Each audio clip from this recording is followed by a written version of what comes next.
The great Salauddin Ayubi.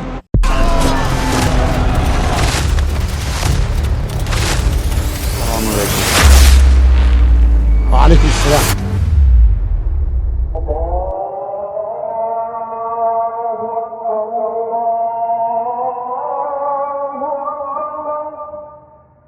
October 1187 খ্রিস্টাব্দ, Jerusalem, তিনটা ধর্মের সবচেয়ে পবিত্র শহর। ৮৮ বছর ধরে এই শহর ছিল ক্রুসেডারদের দখলে। ৮৮ বছর। সেদিন সকালে একজন মানুষ এই শহরের দরজার সামনে দাঁড়িয়েছিলেন। তার পেছনে ছিল লক্ষাধিক সৈন্য, আর সামনে ছিল এমন একটা শহর যেটা জয় করতে তিনি তার পুরো জীবন দিয়েছিলেন। কিন্তু সেই মুহূর্তে তিনি যা করলেন সেটা কোনো বিজয়ীরা করে না, সেটা শুধু করে সালাউদ্দিন আইয়ুবী। ক্রুসেডাররা ভেবেছিল সে শহরে ঢুকে হত্যাযজ্ঞ চালাবে, কারণ ৮৮ বছর আগে তারা এই শহরে ঢুকে ঠিক সেটাই করেছিল। রক্তের স্রোতে ভেসে গিয়েছিল জেরুজালেমের রাস্তা। কিন্তু সালাউদ্দিন তিনি সেদিন শহরে ঢুকলেন, একটা মানুষও মারলেন না। এই মানুষটা কে ছিলেন?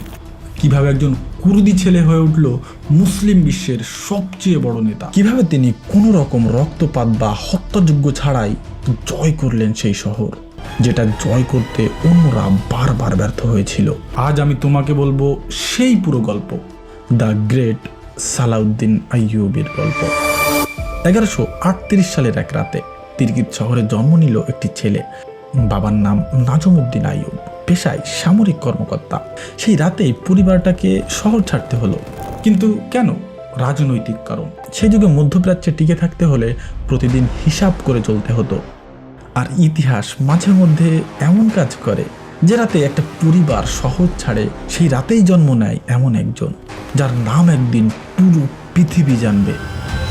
ছেলেটির নাম রাখা হলো ইউসুফ। বাবা তখন জেনজি ডাইনেস্টির অধীনে কাজ করতেন, কিন্তু ছোট ইউসুফ ছিল একটু অন্যরকম। যুদ্ধের চেয়ে বেশি ভালোবাসত পড়তে, কোরআন, ইসলামিক আইন, ইতিহাস, এটাই ছিল তার পুরো পৃথিবী। কিন্তু কেউ তখন জানতো না এই বই পড়ুয়া শান্ত ছেলেটাই একদিন এমন এক যুদ্ধ জিতবে যেখানে তলোয়ার নয়, তার বুদ্ধি হবে সবচেয়ে বড় অস্ত্র। কিন্তু সেটা হওয়ার আগে নিয়তির অন্যরকম পরিকল্পনা ছিল।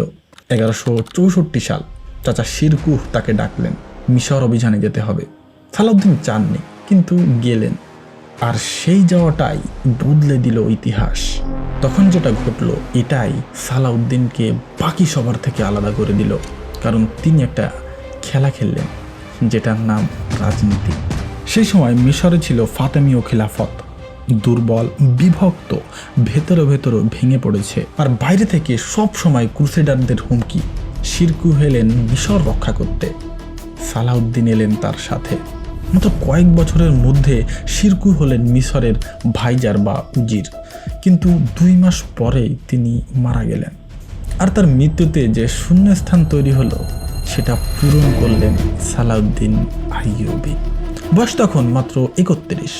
সালাউদ্দিন ভাইজারের আসনে। এখন তার সামনে ছিল দুটো পথ। প্রথমটা ফাতেমি খিলাফতের অধীনে থেকে শুধুমাত্র উজির হিসেবে কাজ করা, আর দ্বিতীয়টা মুসলিম বিশ্বকে এক করো, একটাই নেতৃত্বে। সালাউদ্দিন দ্বিতীয় পথটা বেছে নিলেন।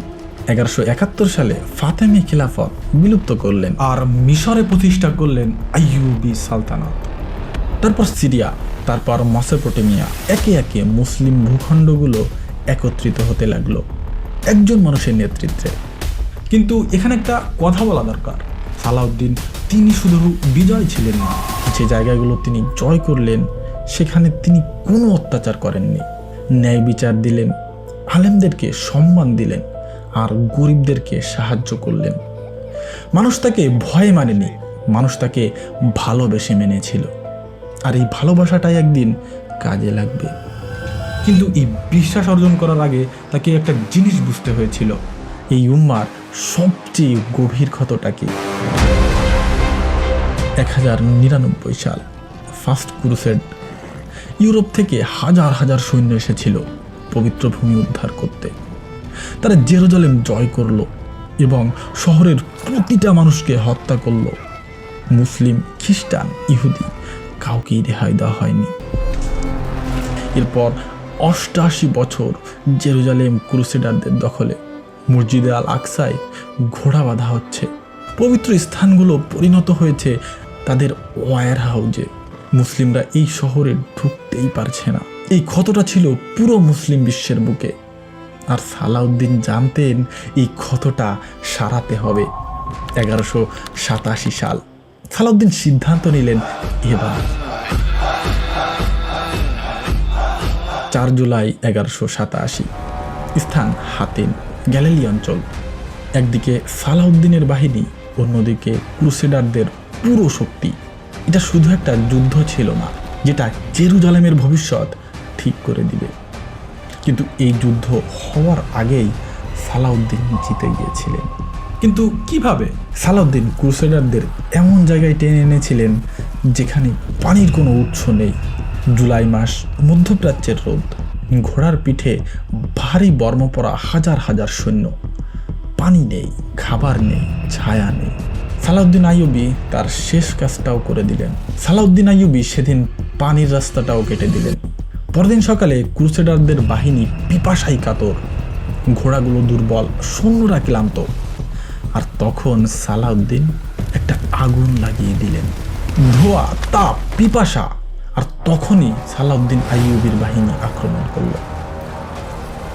ক্রুসেডারদের সেই বিখ্যাত ঘোড়ার বাহিনী ভেঙে পড়ল।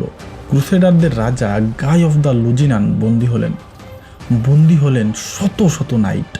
হাতিনের পর জেরুজালেম রক্ষা করার মতো আর কেউ ছিল না। শহর এখন খোলা। কিন্তু এখানে একটা ঘটনার কথা বলি। বন্দি রাজা গিয়েকে সালাউদ্দিনের তাঁবুতে আনা হলো। গরমে পিপাসায় সে কাতর। সালাউদ্দিন নিজে তাকে ঠান্ডা পানি দিলেন। সে পানি পান করলেন। তারপর পাশের আর এক বন্দি রাইনাল্ডকেও পানি দিতে চাইলেন, কিন্তু সালাউদ্দিন থামিয়ে দিলেন। কারণ আরবের নিয়ম, নিজে কাউকে পানি দিলে সে নিরাপদ। কিন্তু রাইল্যান্ড, সে ছিল সেই মানুষ যে কিনা মুসলিম হাজিদের কাফেলায় আক্রমণ করেছিল, যেখানে সালাউদ্দিনের বোনও ছিল। নিরীহ মানুষ হত্যা করেছিল। সালাউদ্দিন সে রাজাকে রক্ষা করলেন, আর রাইল্যান্ডকে সে নিজে। নাই বিচার, কিন্তু দয়াও। এটাই ছিল সালাউদ্দিন। এখন সালাউদ্দিন আইয়ুবীর সামনে সুযোগ জেরুজালেম দখল করার। 88 বছর আগে যা হয়েছিল সেটাই কি আবার হবে, নাকি ইতিহাস অন্যরকম কিছু লিখবে? এবার সেই মুহূর্তে ফিরে আসি। অক্টোবর 1187, জেরুজালেম অবরুদ্ধ। শহরের ভেতরে হাজার হাজার মানুষ। তারা জানে শহরে কি হবে, আর তারা জানে 88 বছর আগে তারা কি করেছিল। তারা ভয় কাঁপছে। শহরের ক্রুসেডার কমান্ডার বেলেলিয়ান এলেন সালাউদ্দিনের সাথে কথা বলতে, আর বললেন, আমরা আত্মসমর্পণ করব, কিন্তু শহরের মানুষদের রক্ষা করতে হবে। সালাউদ্দিন আইয়ুবী বললেন, ঠিক আছে। 2 অক্টোবর 1187, জেরুজালেমের দরজা খুলে গেল। সালাউদ্দিন আইয়ুবী শহরে প্রবেশ করলেন। কোনো লুটপাট নেই, কোনো আগুন নেই, কোনো মৃত্যু নেই। 88 বছর আগে ক্রুসেডাররা এই শহরে এসে রক্তের নদী বইয়েছিল, আর সালাউদ্দিন ক্ষমা করলেন। তাই শুধু নয়, খ্রিস্টান নাগরিকরা যারা শহর ছাড়তে চাইল তাদের নিরাপদে যাওয়ার ব্যবস্থা করা হলো। যারা মুক্তিপণ দিতে পারছিলেন না, সালাউদ্দিন নিজের ভান্ডার থেকে তাদের মুক্তিপণ দিলেন। সেই সময়ের খ্রিস্টান ইতিহাসবিদরাও লিখেছেন তারা অবাক হয়েছিলেন সালাউদ্দিনের দয়া দেখে। শত্রুপক্ষের মানুষও স্বীকার করছে এই বিজয় ছিল অন্যরকম। কিন্তু জেরুজালেমে জয় করাটাই সালাউদ্দিনের সবচেয়ে বড় পরীক্ষা ছিল না। তার আসল পরীক্ষা তখনও অপেক্ষা করছিল, কারণ ইউরোপ এই খবর শুনে চুপ করে বসে থাকেনি। 3টা দেশ একসাথে ক্রুসেড ঘোষণা করল, ইংল্যান্ড, ফ্রান্স, জার্মানি। আর এই ক্রুসেডের নেতৃত্বে ছিলেন ইংল্যান্ডের রাজা Richard the lion heart. Richard ছিলেন সেই যুগের সবচেয়ে ভয়ঙ্কর যোদ্ধা, আর সালাউদ্দিন ছিলেন সেই যুগের সবচেয়ে বড় ব্রিলিয়ান্ট জেনারেল। এই দুজনের সংঘাত হলো ইতিহাসের অন্যতম সেরা দ্বন্দ্ব। এসিয়েডের যুদ্ধে রিচার্ড সালাউদ্দিনকে পিছু হটতে বাধ্য করলেন।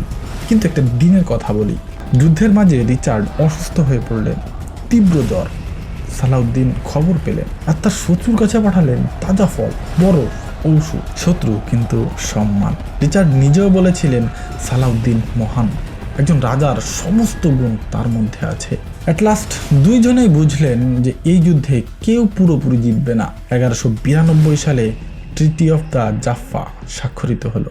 জেরুজালেম মুসলিমদের কাছেই থাকলো, কিন্তু খ্রিস্টান তীর্থযাত্রীদের শহরে আসার অনুমতি দেওয়া হলো। কিন্তু আমি এখানে একটু থামতে চাই, কারণ সালাউদ্দিনের গল্প শুধু যুদ্ধের গল্প না। তিনি প্রমাণ করে শক্তি থাকলে দয়া করা উইকনেস নয়, দয়া করাটাই হলো সবচেয়ে বড় স্ট্রেংথ। ইতিহাস সাক্ষী, তার শত্রুরাও এটা স্বীকার করেছিল।